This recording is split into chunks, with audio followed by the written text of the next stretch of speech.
Good afternoon, and welcome. Welcome to the garden. It's May 9th, a lovely, sunny, bright Sunday afternoon, 2021. And today, in the region and in several other parts of the world, today is celebrated as Mother's Day, the day when the efforts of all of us who would have either given birth or would have nurtured a child or children are recognized in an extra special manner and afforded some extra honor and appreciation. And so, on behalf of all mothers, I'd like to say very happy and blessed Mother's Day. Being a mother isn't a very easy thing. Those of us who would have gone through the pregnancy period, whether it would have been for 7 or 9 months, know very well that there is a lot of shifting that we have to do. Our bodies are getting readjusted to a whole other being inside of us. And so there is a mental shift that we must employ as well as an emotional shift. So many persons don't feel out very well, particularly if that individual had become a mother because of a not so pleasant situation. And as we give birth, it's a very trying time as well, even for those who would have had cesarean sections, as well as those of us who would have done it via the natural means. And once that child is born, there is the other part that comes with it because we're expected to be play so many roles. So we are expected to be a root, pretty much as the roots of my almond tree and the other plants are there to give a sort of grounding. We are expected to be grounded for our children so that they can have some guideline as they go forward in life. And as the trunk as well remains as that erect section of the tree to provide support, we are also expected to be a strong source of support for our children when they go out there and they come back flustered and are unable to quite maneuver and navigate their way through life. We are expected to be that support for them. And then, of course, as the leaves are there to fan out and provide extra shade and cover and protection, we mothers are also expected to provide that extra shade.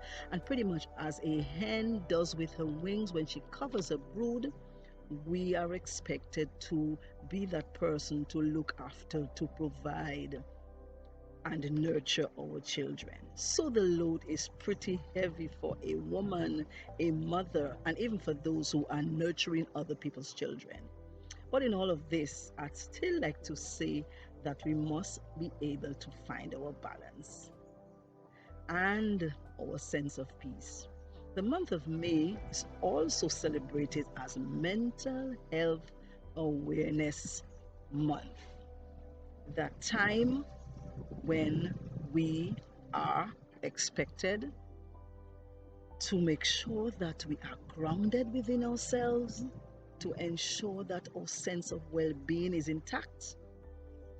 And sometimes it doesn't go so well. Just about 4 days ago, we had the unfortunate incident where a young lady, just 30 years old, allegedly lost her life via hanging, leaving behind 4 young children. That's rather unfortunate. We don't know what led to it, but that is very sad.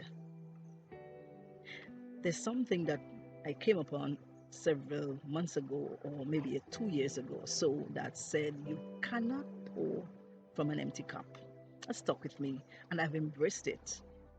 We cannot pour from an empty cup, so we must, of necessity, take care of ourselves.